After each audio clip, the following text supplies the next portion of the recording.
In today's podcast episode, I have a special guest here, Karl Tirén, Swedish mandolin player, band leader, composer that makes great music.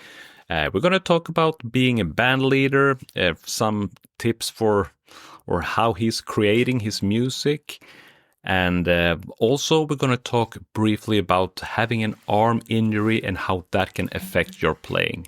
So stay tuned. Here comes me, Magnus Zetterlund, and Karl Tirén with an episode for all the mandolin players out there. Here we go.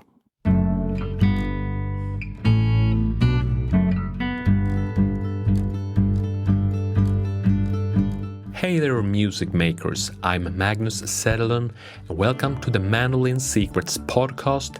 This is the place to get tips, inspiration, and stories that supports you on your musical journey.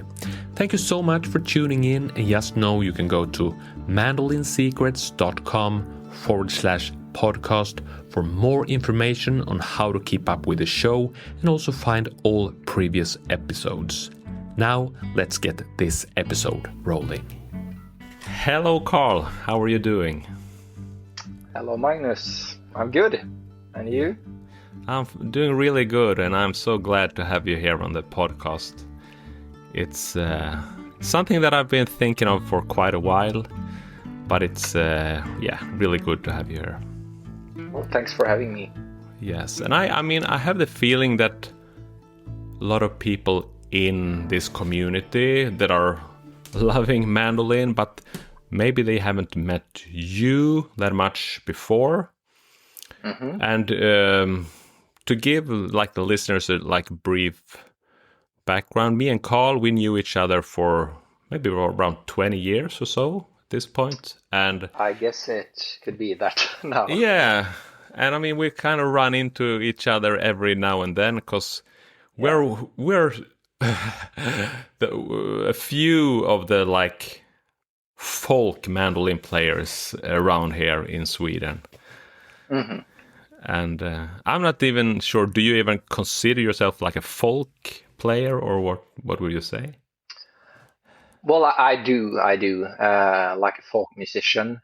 It has always been traditional music from all over the place that I've focused on. Mainly maybe Swedish and Irish, but definitely I consider myself a folk musician. Or trad folk. Yeah, because today we're going to talk about also your kind of, I would say, new project, at least to me. It's in the last years that I've heard you released a number of EPs with the new. And so it's glad to have you here, and I think I want to steer the conversation towards band leading, composing with the mandolin in focus, and all that. But yes, and I'm not even sure to kind of categorize you a folk player because there's a lot of different influences that you can really tell in your music, but. I think just for also the listener to get an idea, because as I said, we known each other for quite a while, and a couple of years ago we did record a few videos together. Even we did, yeah. It was lots of fun. A lot of fun. It's we recorded one little Bach piece and one Swedish folk melody. Maybe just to give the listener a chance for as a little introduction, I'm going to play back here a minute of, and let's choose this one where we are playing some Swedish folk together, since that's our main interest for you and me. Yeah. So here comes Årepolskan, a short little Swedish melody with me and Karl Tirén.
Yes, a lot of fun. And I mean, Yeah. you could tell it's also,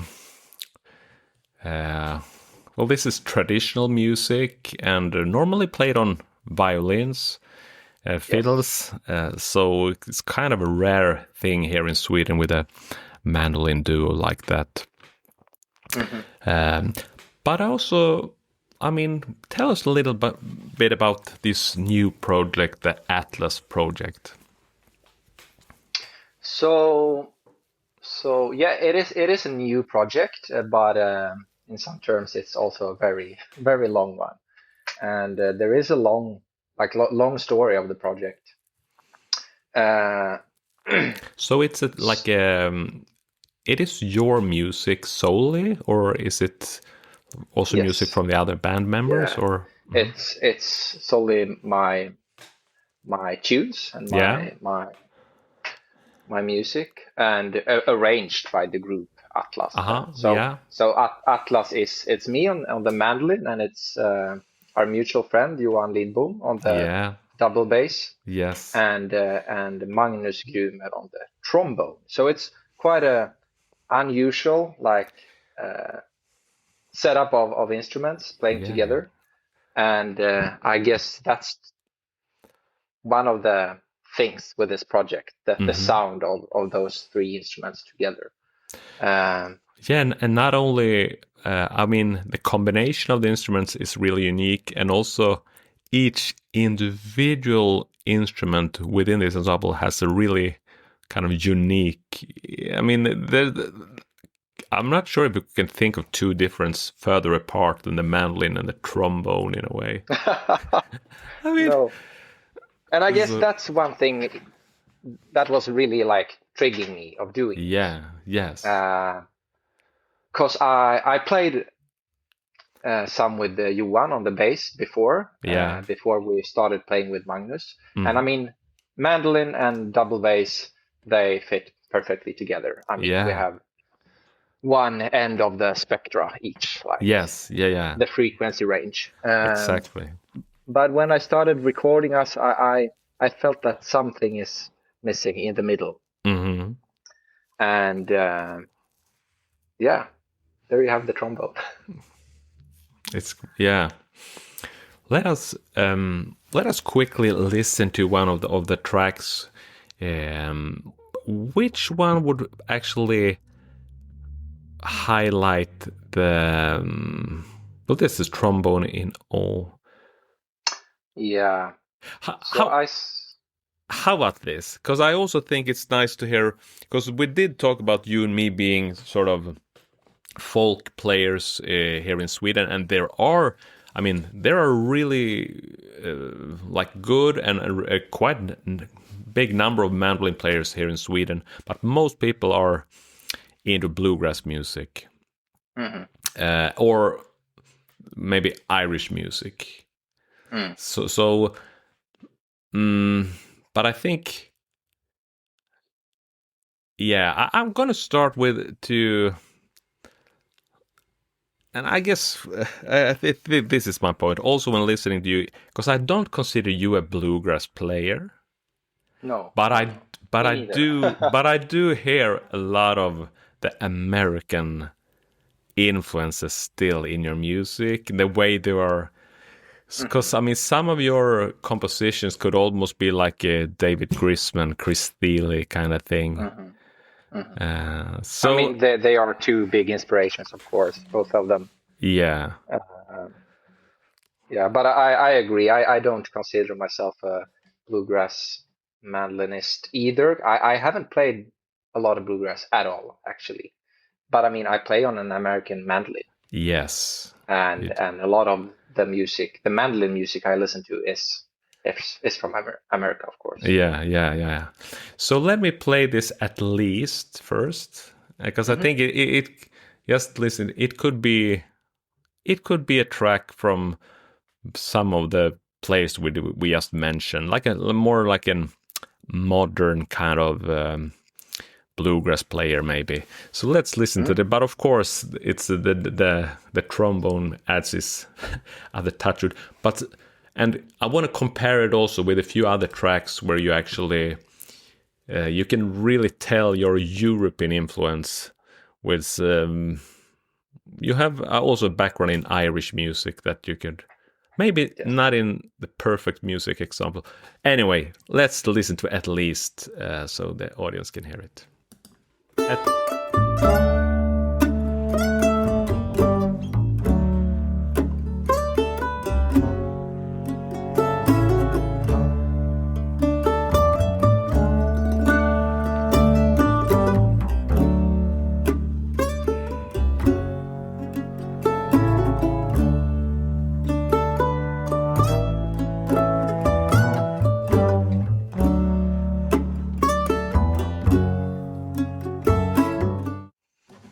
Yeah. And sorry for it. At Last is this tune called? Yeah, And, correct. At last. Yeah, At Last. And No worries. but it's almost like a American folk song vibe to it. Yeah. So it's fun with that. That tune is actually like the thing that started this project, Atlas. Oh, really? So I came from a long period when I didn't play a lot. I had some I had an arm injury. I know we talked about that longer ago. So I haven't played for a long time, and I lacked both motivation and inspiration. But I've started to pick up the mandolin again. This is maybe 5-6 years ago now. So around 2020, sort of. Something like that, yeah. Something like that, yes. And all of a sudden, the inspiration came back. And I know that probably many can recognize this feeling when you all of a sudden get the inspiration. And like the pieces come in place, and this new tune came up. And I felt like, at last, it came to me. It's back. And and I had this project in mind, playing with Johan and Magnus, and I felt this tune was a good starting point. Like, we can start with this and see where it goes. Yeah, I get it. By the way, I can also mention to people listening to the podcast that this is also a video recorded, and so members of the Mandolin Secrets Academy can watch the video, and the ones watching the video could see that Karl was actually going out of frame there a bit. So keep in mind that yes, you can see I'm out of frame, I'm in the frame. But yeah, and that's so it's sort of like the inspiration coming back to you. And what is like, since I know there are a lot of people within this community also writing tunes, instrumentals, songs, and all that. I think many are also curious to see, well, what is the process for you when writing the music? Is there the Karl Tirén way of doing it? Well, it's usually in the same way. Depending on, I write music on different instruments. Sometimes I pick up the guitar or sit down with the piano. But usually it's quite a long process getting like one tune finished. But usually I sit with my mandolin, and I just fingering around, and all of a sudden you have a phrase that's like triggering you. It's it says something, and then I play that phrase for hours.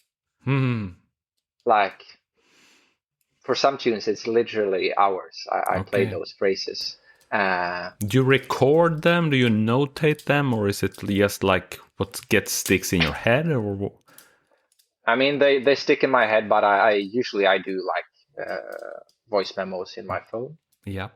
But then I build on that phrase, adding more phrases, and usually I work with like this, an A part and a B part and maybe a C part. And some tunes, they are finished in one day or like 1 hour, and some tunes are finished in 4 years. Like I pick up a voice memo 5 years later and listen to like a phrase and then get the inspiration needed to finish the tune.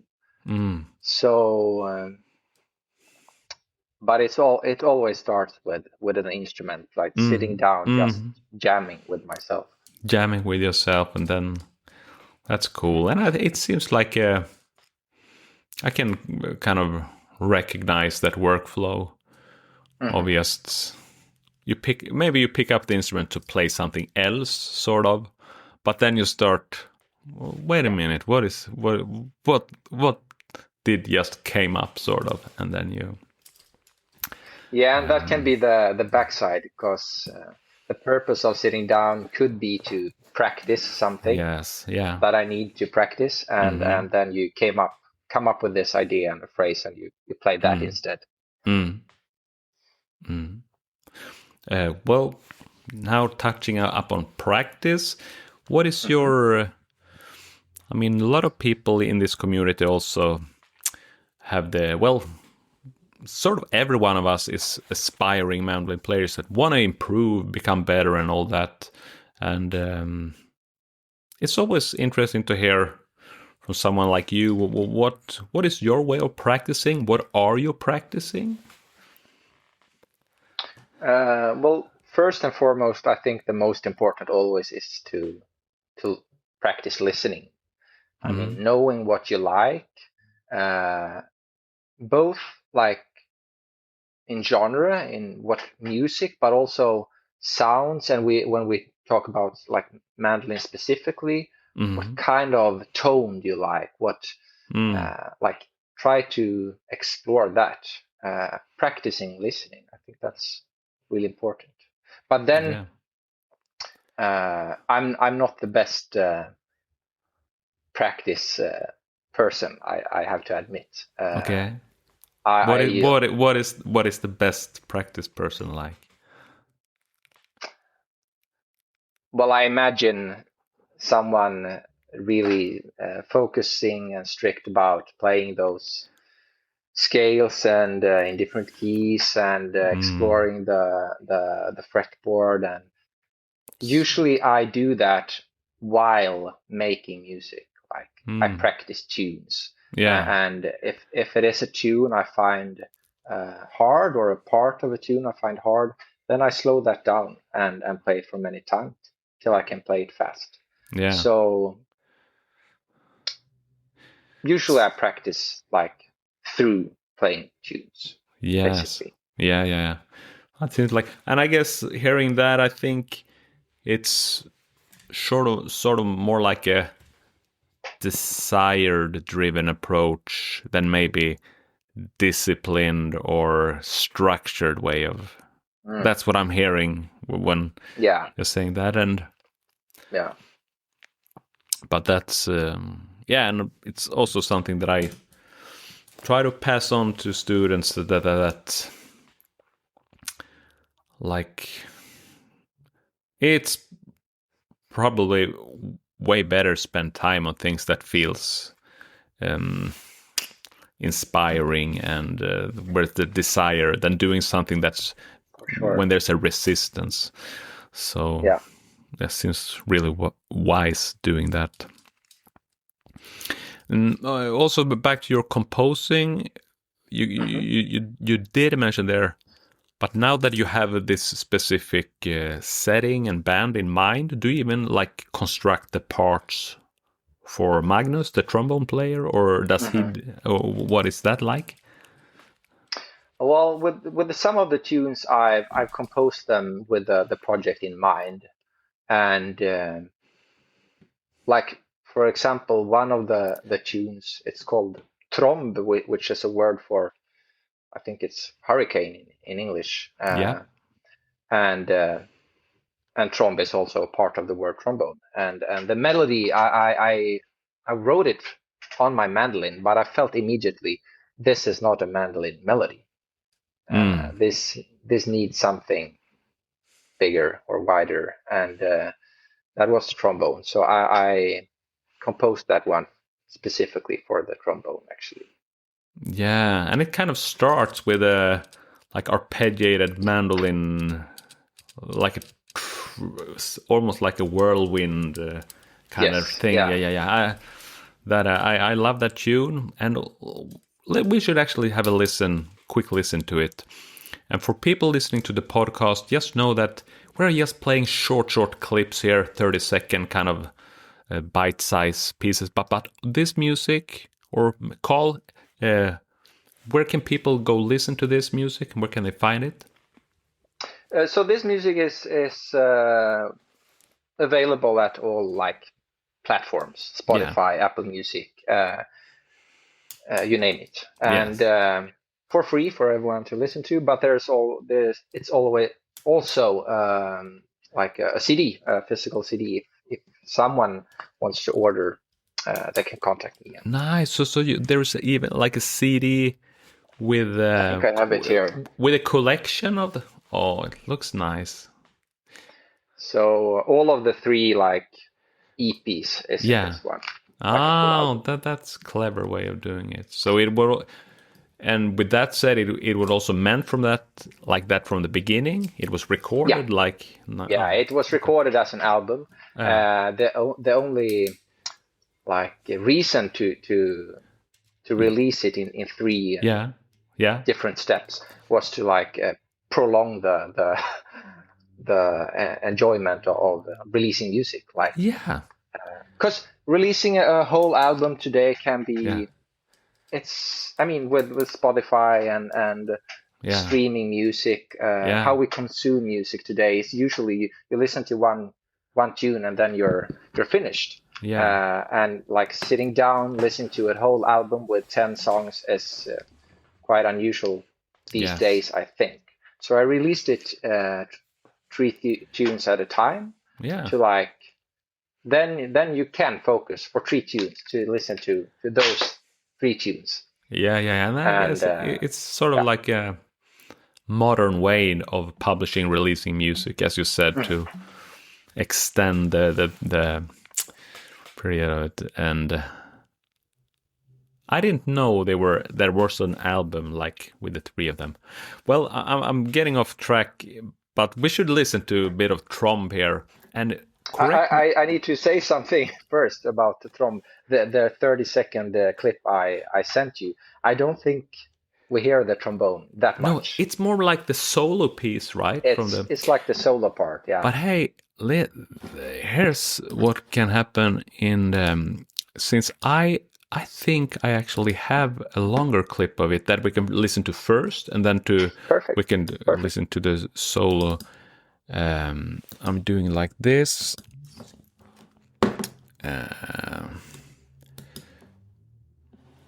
Yep, and we'll listen to, and then hopefully 30 seconds will take us to the trombone part.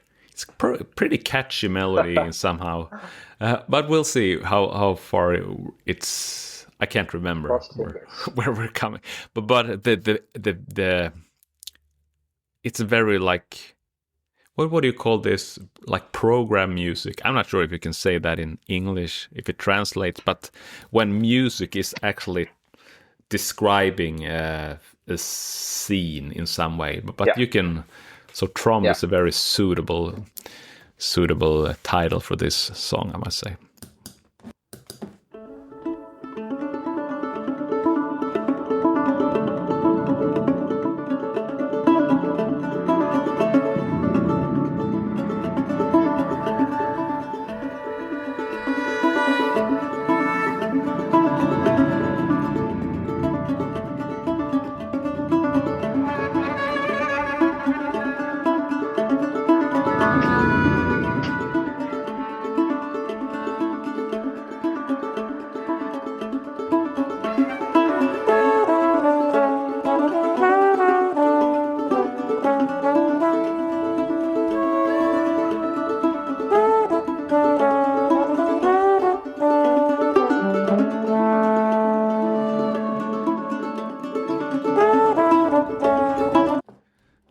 Played it a little bit longer, hopefully. But we could see the arpeggiated movements in the beginning going into this almost like a vocal quality to that melody in a way. Yeah. And Magnus playing the trombone, he plays so soft and like very. I really enjoy his trombone playing. Yeah. Yes, I can tell. And then also improvisation seems to be a part of your arrangements. Let's listen to the clip you sent me with the mandolin part, Yeah. and then we can talk a little bit about it.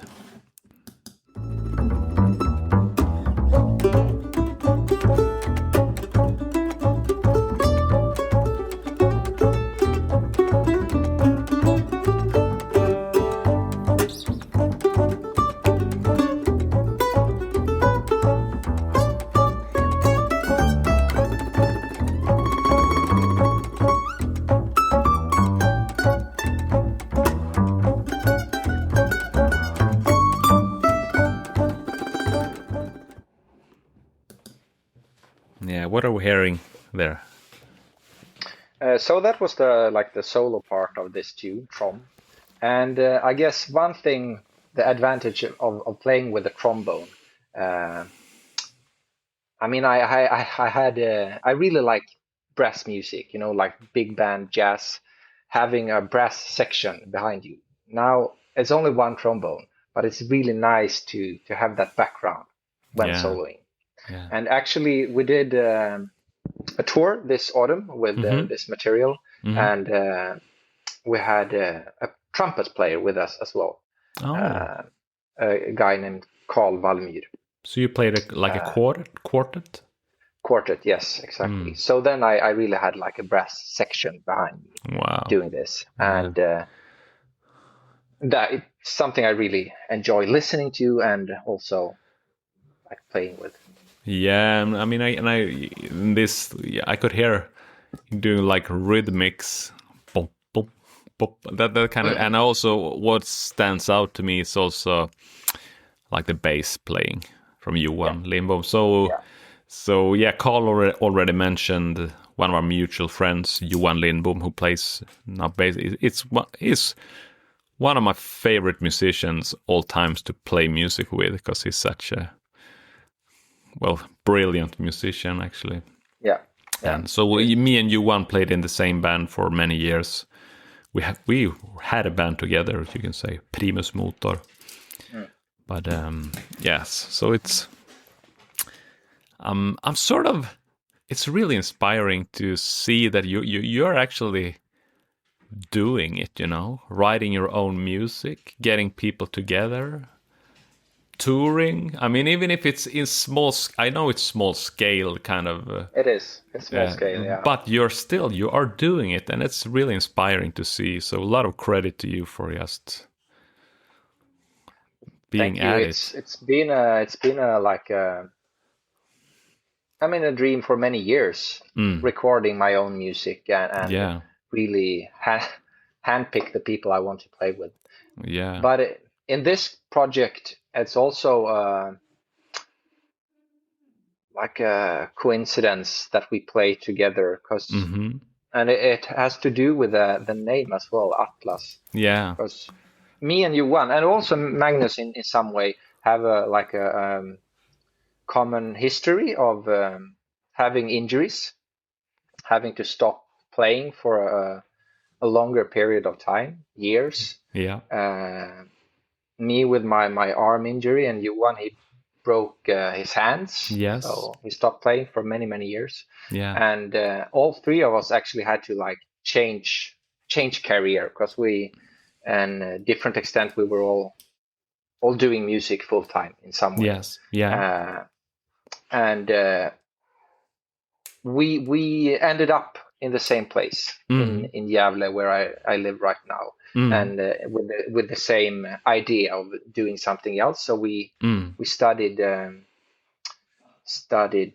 together at the university here, yeah, like map science, surveying, and so that like connected us, and we shared this history of playing music. So we found each other really quickly in this environment, yeah, and from that we formed this band. Yeah, it's sort of like meant to be in a way, looking at it in this perspective, because it's quite. Because as you said, your injuries was you were like making music at a very high level, all three of you. So it's like it was not an obvious choice for three such skillful musicians. Or I can actually only talk for two, because since I know you and Johan, but you ending up there in the same class, also studying that thing. And do you mind actually talking a little bit about your injury? Would that? Yeah, of course, not at all. Yeah, Totally fine. Yeah. Because I mean, there is. I have students within my academy and all that more often than we wish for have problems from playing the mandolin.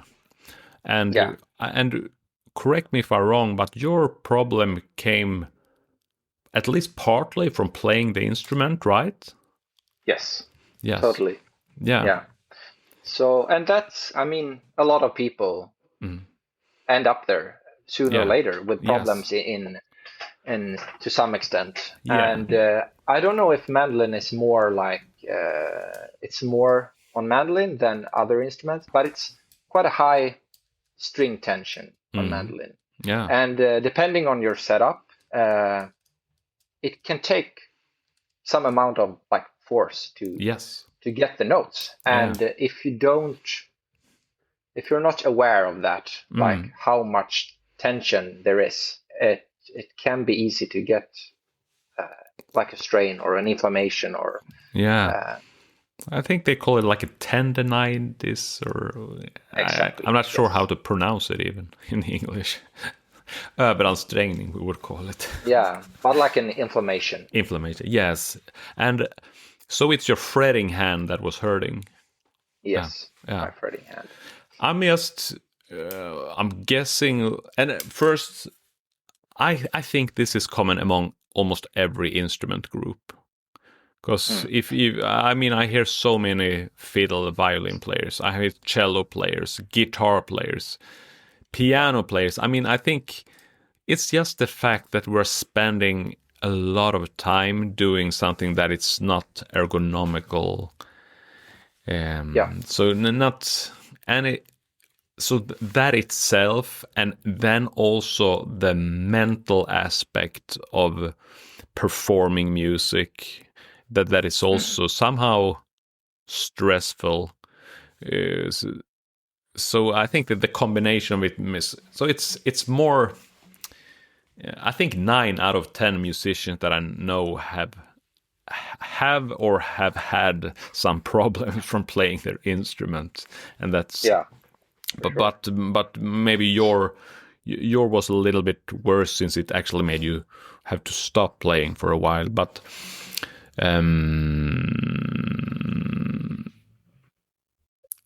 yes, and you told me now, like at last here, it was like 6 years ago that you made it. Was that when you finally felt that was that when your body started to responding positively to playing again, or?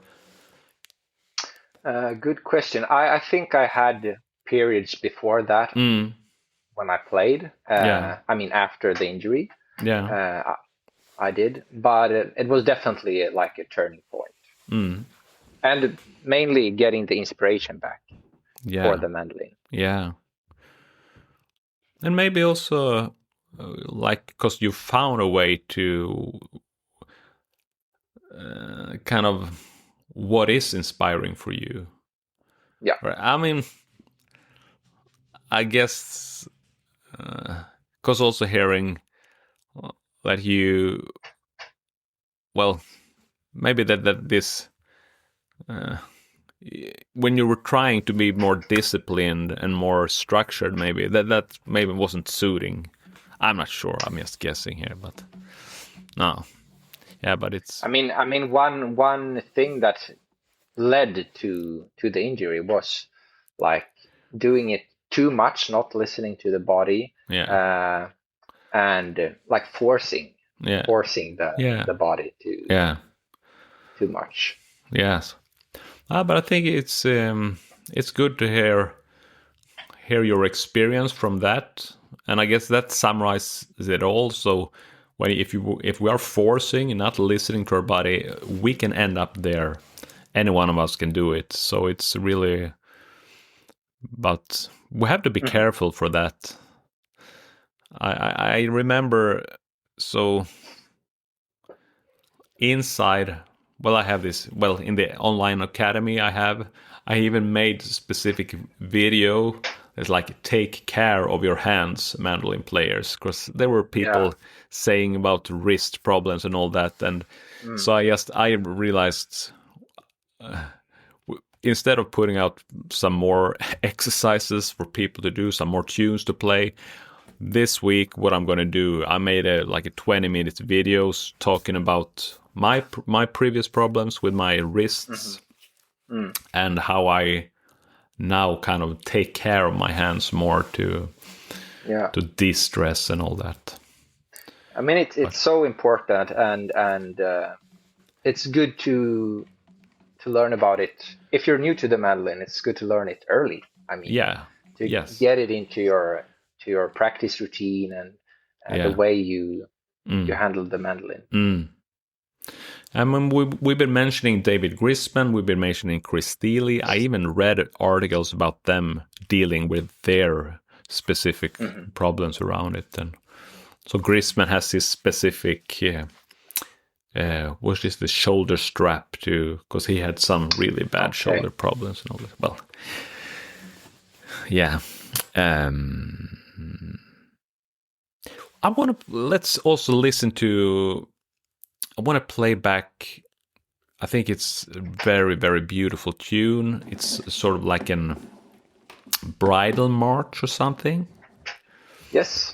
And it's really capturing this Scandinavian touch, I think. So let's have a listen to it. And for anyone out there, I mean, it is rare to find Scandinavian music played on a mandolin like this, so you should really check out the whole thing later. But here's a short little clip.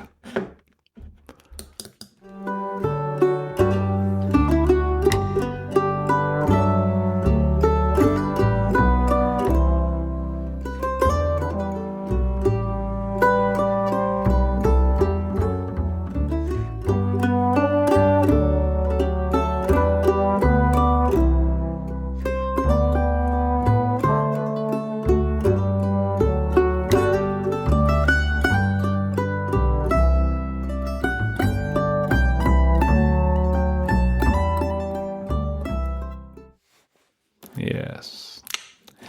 Super nice. Super Thank nice. You. And then also one thing that I kind of really like when listening to your music, it is a thing that I talk often with students about, how the mandolin is such a good lead and melody instruments, and at the same time such an percussive and rhythmic instruments suitable for chord playing and all that. Because I would tend most often, especially, well, actually in general, mandolin players tend to be stronger in one leg or the other, but I could always encourage people to kind of experiment both, to be more to use this instrument in its more full capacity, sort of. Yeah. Like, really, in this ensemble specifically, and in some songs, you're almost doing it seamlessly. Melody, the rhythm, with that's really something I really like. So in this project, I mean, I don't have any other, like a guitarist or something back. No. So really, like, the challenge is to find ways to get a full sound. Yeah. So sometimes doing the melody, sometimes doing backing when the trombone is doing the melody, and playing harmony, or Yeah. Mm-hmm. And also like a big inspiration, I thought about this earlier today, like preparing mentally for this podcast. Yeah. I realized some years ago now I listened a lot to this Brazilian mandolin player. Oh. I don't know how to pronounce the name right, but Hamilton de Holanda. Yeah. Playing the mandolin, or the bandolin, I think it's called there. Yes. And I Sort of the realized same he has been instrument. he has been a big inspiration as well. Mm. Like doing melodies, but backing himself all the time, Mm. like doing the chords in between. Yeah. Yeah. So I think I've tried to capture that like idea Yes. when I play. And I think that's sort of that thing that I also I'm hearing, that I'm pointing it out. So really, really nice. And I mean, I think we're soon gonna wrap this up. But I was couple of things. So yeah, two questions, and maybe it's a leading questions. But so when you were at this point, you were writing at last, and you were then putting the people together, and you said you had this dream for a long time of writing your own music and getting picking the people you want to choose from. How did you go about it? Were you searching for a record label, or what was your way of doing that? Because I can tell there's probably people in this community that know writing songs, and but how can you actually go from that point to where you are when there's presenting the music to your audience?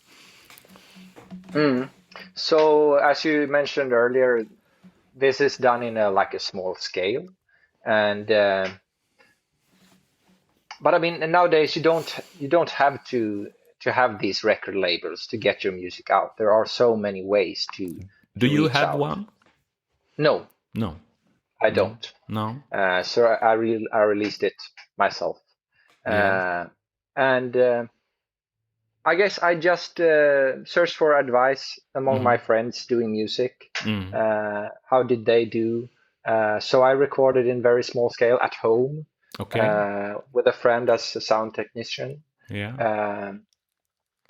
And I mean, all the steps I've done myself, like researching, how do you do it? Asking friends, and then step by step, like getting it out, getting the music out.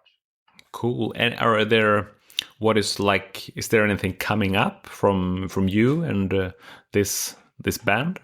Any more plans? So this project, hopefully we'll do another tour this autumn. At least a couple of gigs, but it is a long-term project. All of us have ordinary jobs beside the music, so we have to plan long ahead. But hopefully we're doing something in the autumn again. Is it Sweden gigs, or even some abroad? I mean, we're up for everything, of course, but it's Sweden. Mainly, yes. Cool. So with this project, it's hopefully something in the autumn. And you never know, another recording sooner or later. Yes. Nice. Maybe we have to... Well, there's going to be a follow-up at some point, I think. But so let us finish this podcast episode with listening to you and me playing a little bit of Bach music. I think it's perfect. Also... and then... Yes, let's do that. And then we also want to hear a little about specific instrument insights. Always interesting for us to hear. But here is... I think it's called a G major Menuet by Johann Sebastian Bach. I made a duo arrangement, mostly for my students, I would say. And I remember you and me learning or you maybe learned the melody and I play this harmony. So anyone that is interesting to play this can later find it within the academy. But so let's have a quick listen to it. We have a video here actually. I'm to find it here. Come in here.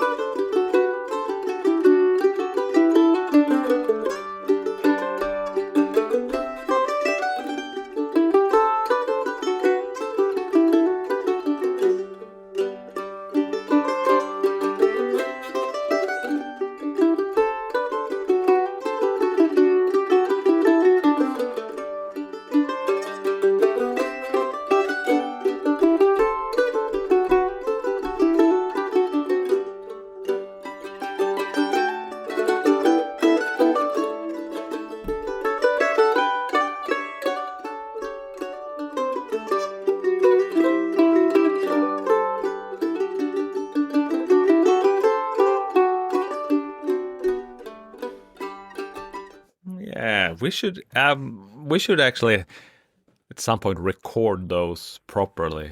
I would love to I mean, this music is worth being out there for people to listen to. Absolutely. And for everyone that watching the video, you could see Karl is playing like an F-style mandolin. Yes. But tell us a little bit, is this the instrument you're still playing? Yeah, I have it here actually. So I've always had like the American F-style archtop mandolin as my main mandolin. Yeah. And this one is from a builder called Bouvier. And I don't know a lot about it actually. No. I bought it from another Swede, maybe 10, 14 years ago, something like that. But the fun thing about it, I can show it, is that when I bought it, I really like the wood finish. Yep. When he bought it, the guy I bought it from, it was actually purple, like a shiny purple finish. So he more did like a car kind of lacquer. Yeah, like a Cadillac or something. Yeah. So he did this, like according to me, better wooden finish. Yeah. And I really, really enjoy this man. It's been my partner now for a long time. Nice. Yeah.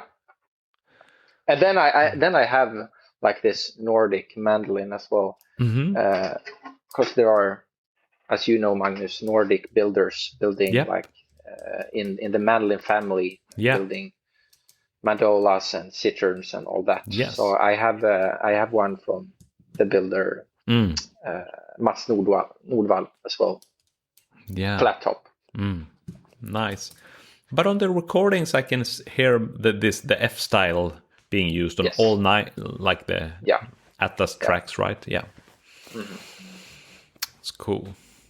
And the only reason for that, because I enjoy playing my other mandolins as well, but the only reason is to like narrow it down and not be too like, the important thing was to finish the record and not. Yes, I see. Nice. So, Karl, where can people, if they want to, well, you already mentioned your music is on Spotify and all the other streaming platforms. Any other way people can connect with you, or what is your... Yeah, so mainly it's Instagram, actually. I don't have a website at the moment. No. Yep. I'm trying to do music more and more, like a part-time. Yep. So maybe there will be a website, but right now it's the Instagram. Instagram? And it's your name, Karl Tirén? Is that the way to... Or? .music. KarlTirén.music. Nice. We can add it to the show notes. So people, if you enjoy this episode, reach out to Karl, say hi. I think he will appreciate it. Yes, thanks a lot, Karl, for being here. Thank you, Magnus. Yes, and we will be in touch and make sure we have some chance to make some music here in the near future. Yeah, sounds perfect. Thanks for having me. Thank you very much. Bye. And also, I almost forgot how I end all the podcast episode. To the listeners out there, always remember, be a music maker. A reminder for both me and Karl as well. Yeah. Thanks.